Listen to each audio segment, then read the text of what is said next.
In our lesson today, we are reviewing what I think is familiar for most of you: functions, function notations, how to look at descriptions of possible functions and figure out if they are or are not actually functions, domain and range. So a little bit of vocabulary first, maybe from science, maybe from previous math class. What's the difference between dependent and independent variables?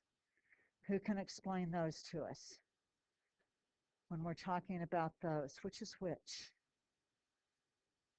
Out of X and Y. Have any of you had this in science? I don't believe you. But independents are the X's. They come first. You pick one, and you can pick anything you want. But once you pick it, you plug it in, and then you don't have a choice of what the Y is that goes with it. So if you've got an f of X equals, once you pick X, you plug that in, and then you don't have a choice. The Y depends on whatever you picked for the X. It is going to be the one drawn on the horizontal scale, because it isn't always X and Y. It could be time and distance or something like that. But most of the time, it's our X and our Y. Dependent is the output.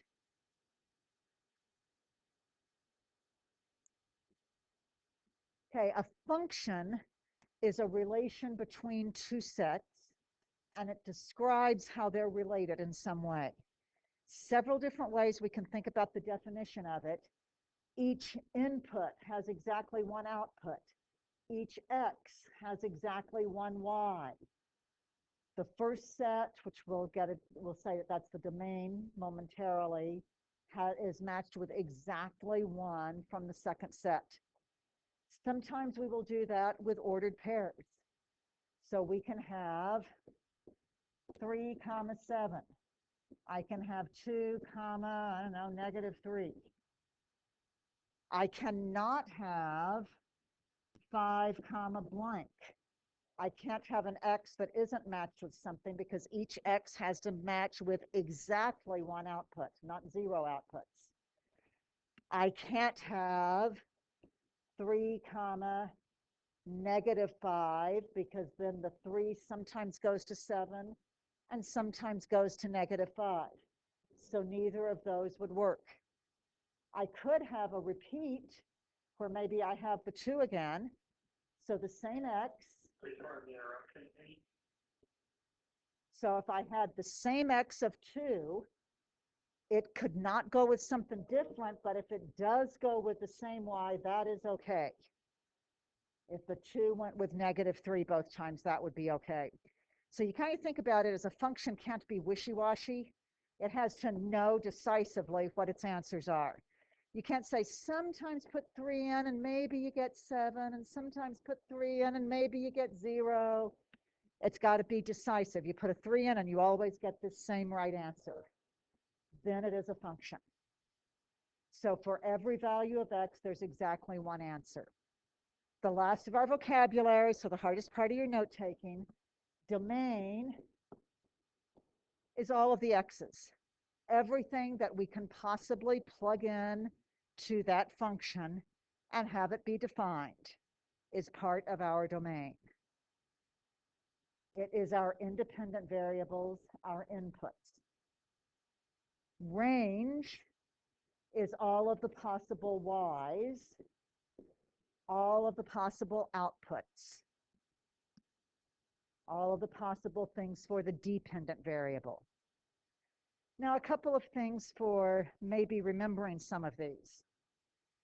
Input and independent are the same. They both start with IN. And the other two don't start the same, but they go together, output and dependent. Except for independent and dependent, everything's alphabetical. X comes before Y. D for domain comes before range. Input comes before output alphabetically. Anybody still copying this? We're going to move on to some of our examples. So you're going to have a bunch of homework problems that say which are functions Sometimes they'll give it to you with the mapping diagram of little ovals or circles. Sometimes they'll give it to you as ordered pairs. Sometimes they'll give it to you as graphs. So we're going to start off with mapping diagrams. The circle on the left, or the oval, is the domain. And the second one is the range, or these are the inputs. And the second circle on the right is always the output. So for this one, does every input have an output? 3 goes to 3. The input 4 goes to 3. It's okay they have the same output. It just said every input has to have one. So that one is a function. Okay, this one, I want you to give me a thumbs up if you think it's a function, thumbs down if you think it is not a function. And I am seeing a number of thumbs down. Kit, why is this one not a function? So this one is not a function. The reason is the input 5 has 2 different outputs.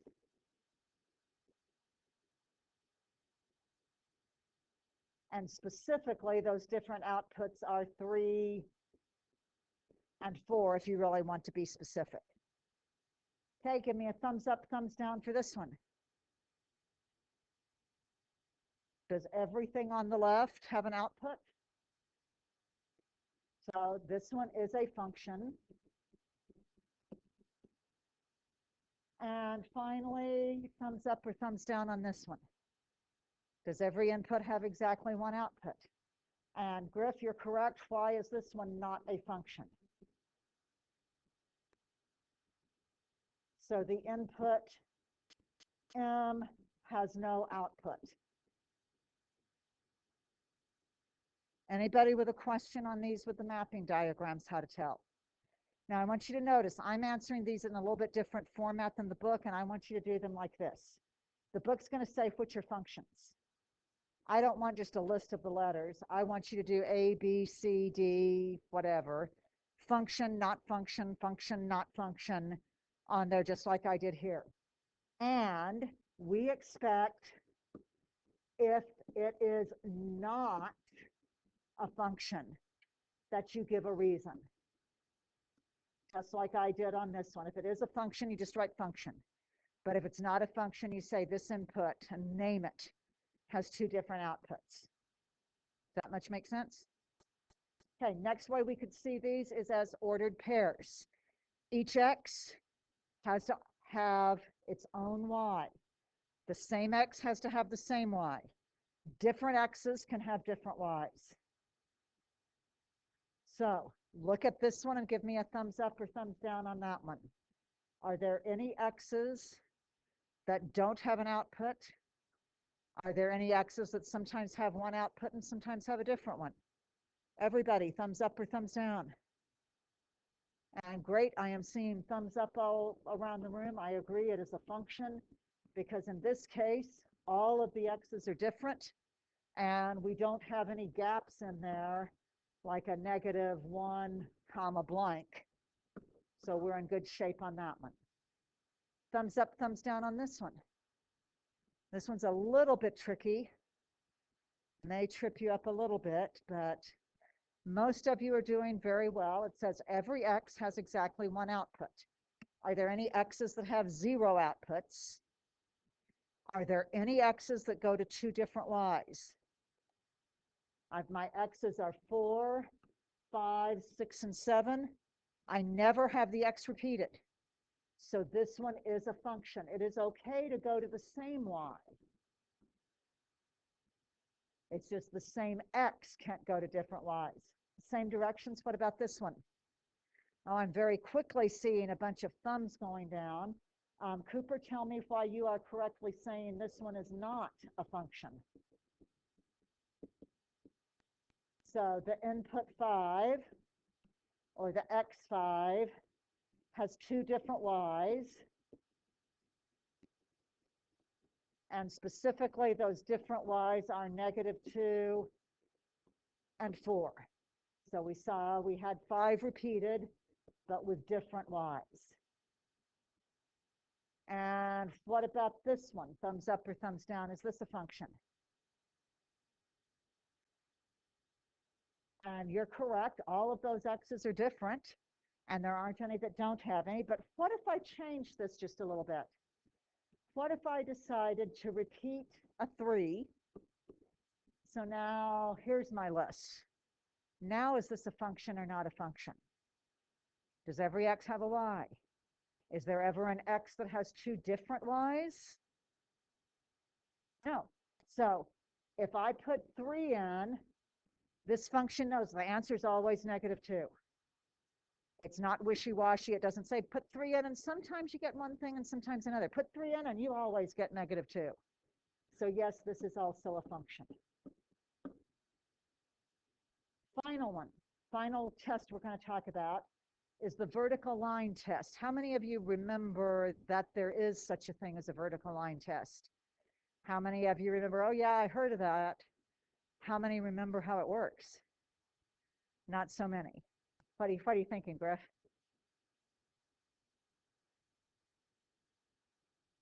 You're kind of on the right track, but we've got to be a little bit more specific.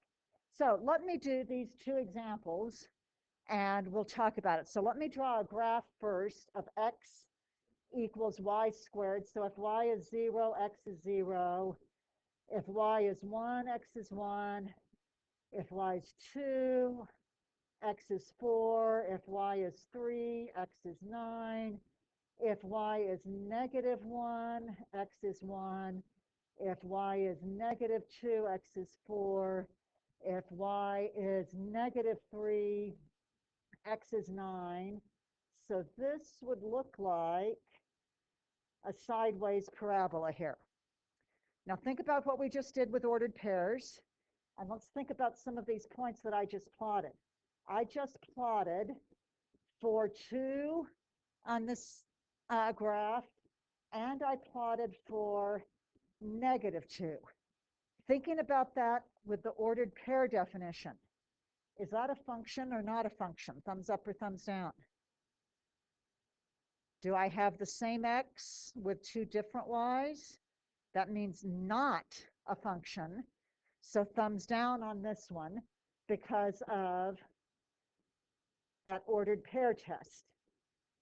So vertical line test says take a vertical line and just imagine scooting it left to right across your graph.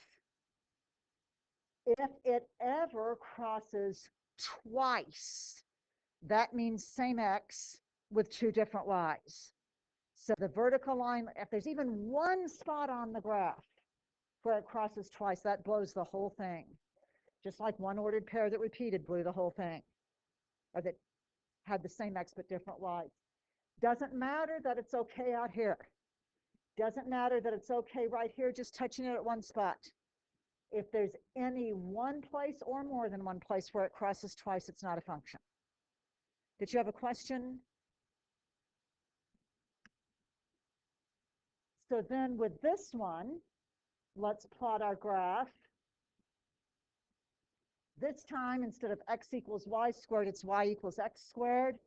So this time I have 0, 0, 1, 1. If x is 2, y is 4. If x is 3, y is 9. If x is -1, I get 1. -2, I get 4. -3, I get 9. So this one looks more or less like that. Didn't draw it real great, but we got the idea on it. So what do you think? Function, not function? I'll start dragging this across here. This would be crossing way up there above the ceiling because that parabola keeps getting wider and wider and wider. Is so function or not function? Is there any place where this dotted green line can cross that parabola 2 or more times?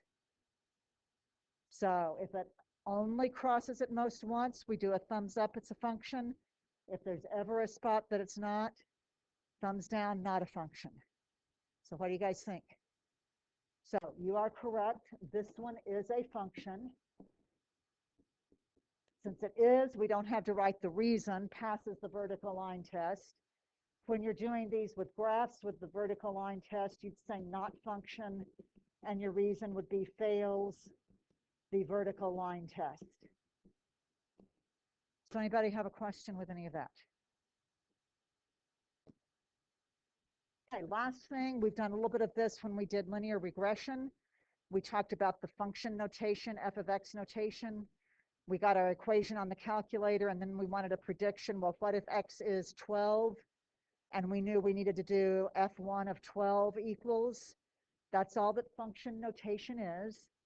When we see it, we read it as f of x, not f times x. It can be any letter that we want to name the function. We can do a g of x.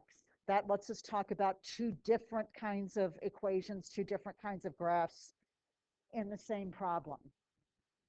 We know that we can write y equals something like x squared minus 5x.